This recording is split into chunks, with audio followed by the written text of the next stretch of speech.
Donc, avant même de commencer, juste avant même de commencer, vous allez tous aller en page 7, s'il vous plaît. Page 7. Il y a une faute. Il y a une faute. Et j'ai imprimé avec une faute. Mince. Donc, vous allez en page 7. Vous voyez Phorie associée? Petit. Vous voyez la deuxième ligne? Il est marqué ou exophorie. Vous marquez associé, pas dissocié. C'est très important. D'accord? Il y a marqué dissocié.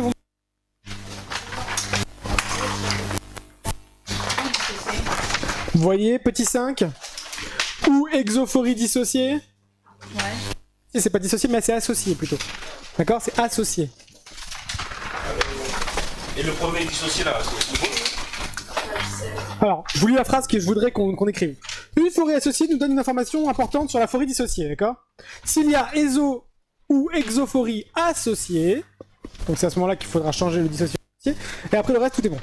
Vous allez faire la même chose en page 10. Page 10. Vous voyez, entre le rond et le carré, ici, là. Deuxième ligne. Pas de présence de phorie associée. Associé, pas dissocié, associé. On va tous maintenant encore en page 12. Alors, je vous remontre. Page 10, entre les deux, le rond et le carré là, à gauche. Il y a marqué, si le point central est vu simple et que les 4 baquettes sont présentes, alors il y a fusion et donc pas de présence de phorie associée et pas dissociée, d'accord? Ouais, parce qu'il y a un élément central. Donc c'est associé. Comme je fais beaucoup de copier-coller, forcément ça... des copier-coller de ce que j'écris moi. Hein. Donc, page 12, pareil encore. Vous voyez la première phrase? L'avant-dernier mot, il est marqué dissocié. Et ben c'est marqué, faut marquer associé. D'accord? Donc ça c'est la page 12. Ensuite, page 12. L'avant-dernier mot de la première ligne. Il y a marqué phorie dissociée, c'est associé. Et vous allez tous aller un peu plus loin. Page 32. Page 32. Page 32. J'ai fait un grand schéma. Enfin un petit là, ici. En plein milieu. Ok? Vous l'entourez, vous mettez un petit point d'exclamation et quand on arrive dessus, vous me prévenez qu'il y a une petite faute quelque part. Ouais, voilà. Alors, il n'y a pas de... Dans l'idée, c'est bon, mais dans la pratique, c'est faux. Donc, vous allez là-dessus, et vous mettez un petit triangle, et vous me marquez faux, et dès qu'on arrive là-dessus, vous me le direz, d'accord? Donc aujourd'hui, on fait les 40. Faut absolument qu'on les finisse. Si on les finit pas, vous restez là jusqu'à qu'on les finisse. D'accord? J'ai réussi à les faire avec l'autre classe. Normalement, je suis censé faire avec vous, pas infaisable. D'accord? L'idée, c'est que depuis le début de l'année, écoutez bien, je vous ai expliqué comment fonctionnent les yeux. D'accord? En termes d'accommodation, en termes de réfraction, quand on met des sphères, etc. En termes de convergence, en termes de théorie, en termes de tout ça. Comment fonctionnent les yeux? Donc vous savez, tous, normalement, comment fonctionne un œil et comment fonctionne le couple oculaire. Maintenant, qu'est-ce qui va se passer? On va voir l'intégralité de tous les tests pour dépister l'aanomalie au niveau du fonctionnement. D'accord? Donc il y en a plein. Tout cela, faudra tous les connaître un à un et je vous explique. Et d'entre vous, pourquoi vous êtes là? C'est parce que l'année dernière, c'était un petit peu nouveau, ils vous disaient, on fait ce test-là. Ils nous disaient, quel test complémentaire alliez-vous faire, avez envie de vous de faire pour confirmer ce que vous avez envie de dire? Donc, en fait, on vous guidait pas sur le test à utiliser, mais c'est à vous de savoir quel utiliser. Donc là-dedans, vous avez l'intégralité des tests, pourquoi on les fait, donc c'est le but. Pourquoi on les fait et comment on les fait, le principe du test. Donc ça c'est ce qu'on appelle le but et principe de chaque test. D'accord? Si vous avez déjà fait une deuxième année, on a dû vous parler de ça. Alors, en gros, un examen de vue, c'est un examen de vue. Et là, on va dans l'ordre d'un examen de vue. On va vous expliquer pourquoi on fait le test, comment on le fait et quelles sont les différentes réponses possibles. D'accord? Ça va pour tout le monde? Alors, au niveau du vocabulaire, il y a deux types de vocabulaire. Il y a le vocabulaire lorsque la personne n'est pas compensée. Là, on parlera directement d'amétropie. Et il y a la personne est déjà compensée. À ce moment-là, on parlera de réfraction complémentaire. D'accord? Donc, il faut connaître ces deux vocabulaires. Moi, dans mes fiches, j'ai mis uniquement le vocabulaire des personnes qui sont déjà compensées parce que c'est la grande majorité des cas lorsque vous faites un examen de vue. le sujet est déjà compensé. Vous cherchez à compenser ce qui n'a pas été compensé déjà par sa première compensation. Si tout le monde a suivi ce que je viens de dire. Donc en gros, vous cherchez ce qu'on appelle une réfraction complémentaire. Donc le vocabulaire que j'ai utilisé ici, c'est le plus courant, c'est celui de la réfraction complémentaire, c'est celui qui tombe le plus souvent. Maintenant, c'est vrai que des fois, on parle d'amétropie. Vous inquiétez pas, il n'y a pas une grande différence. Oui. On peut parler d'amétropie résiduelle. Si vous voulez. Mais moi, je peux ça réfraction. C'est la même chose, amétropie résiduelle, réfraction complémentaire, ça revient exactement à la même chose. Alors, on va commencer les tests par des examens préliminaires. Les examens préliminaires, vous les connaissez déjà. D'accord? Donc je vais vous les rappeler quand même, parce qu'on sait jamais. Et je vais surtout vous rappeler à quoi ils servent à chaque fois. D'accord? Écoutez bien. Je vais prendre cet exemple-là. Prenez donc tous une feuille et un stylo. Je vais prendre œil droit compensé par plus 3. Alors, je dis pas qu'il est parfaitement compensé, je dis que lorsque je commence mon sujet, voilà ce qu'il porte.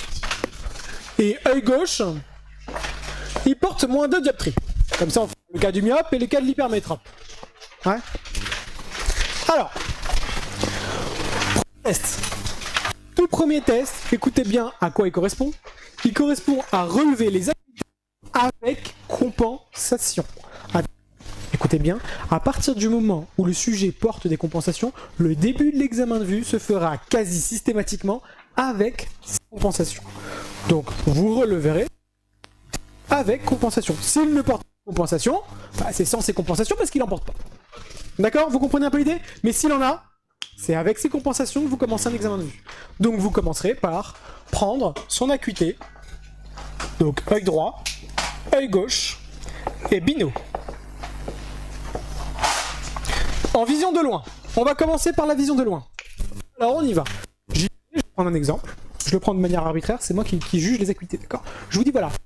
Il porte plus 3 et moins 2, et avec ces compensations-là, il a 10 dixièmes ici, 12 dixièmes ici, et 14 dixièmes ici. Mais oui, c'est ce que je vous dis, que quand on fait des examens préliminaires, c'est avec ces compensations, donc ne me dites pas impossible. C'est avec ces compensations, et il porte ça, et il a ça. Tout le monde comprend ça pour l'instant? Alors, rien qu'avec ce premier test, on peut déjà conclure plusieurs choses. D'accord? Première chose.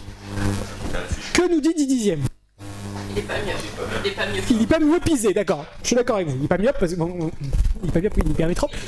Mais il est pas myopisé. D'accord? Et si vous me dites il est pas myope pour l'œil gauche, je vous dirais j'ai envie de vous tuer. D'accord?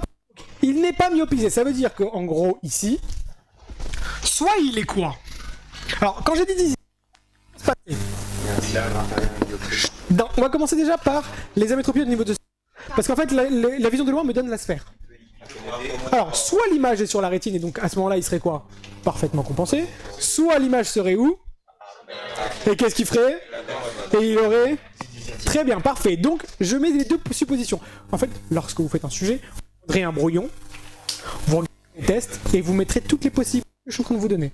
Et vous inquiétez pas, après, ils vont faire eux d'autres tests, et vous reviendrez sur les suppositions que vous avez faites, et vous allez pouvoir barrer des choses. D'accord? Donc, vous allez voir ce qu'on va faire. Alors, donc, l'acuité 10 dixièmes, œil droit, soit il est quoi? Parfaitement compensé, soit il est ce qu'on appelle ici sous-compensé. Ouais, ça va? Tout le monde comprend? Sous-compensé. Pour l'œil gauche, soit il est quoi? 12 dixièmes, ça peut être quoi? Soit il est parfaitement compensé, soit il est surcompensé, très bien. Bah, il porte trop de moins. Imaginons qu'il soit... Imaginons, regardez bien. Imaginons qu'il devrait porter normalement une 50. Une 50, c'est là. Lorsque je lui mets une 50, ça revient là. Si je lui mets quoi? 2, comme là ici. Qu'est-ce qui se passe? Ça va derrière. Mais qu'est-ce qu'il fait? Il accommode. Donc, ce n'est pas impossible qu'il soit surcompensé. Du coup, au niveau du vocabulaire, on parle pas de hyperop ou... Non. Bah en fait, là, il est bien pas. Alors, si vous voulez, on peut dire quoi? Soit il est parfaitement compensé, soit il est hypermétropisé, si vous préférez. C'est pas faux de le dire. Si vous voulez, vous pouvez le dire. Ça me dérange pas. Le vocabulaire que vous utilisez, tant qu'il me correspond parce qu'il veut dire la même chose, ça me va. D'accord? Vous dites à partir du moment où c'est correct. S'il y a une incohérence, par contre, je vous mets faux. D'accord? Donc, ou si vous me dites, il dit pas myopisé, mais en fait, je veux surtout dire qu'il est hypermétropisé en fait. Soit il est hypermétropisé, donc soit il est sous-compensé pour l'hypermétrope, soit il est surcompensé pour le myope. Pour l'instant. Donc, l'acuité vision de loin me donne cette information. au niveau de la réfraction, est-ce que l'image est sur la rétine, derrière ou devant. D'accord? Donc quand elle est devant, bah, j'aurai une mauvaise acuité, donc là je le verrai. Quand elle est dessus ou derrière, je ne le verrai pas, donc je suis obligé de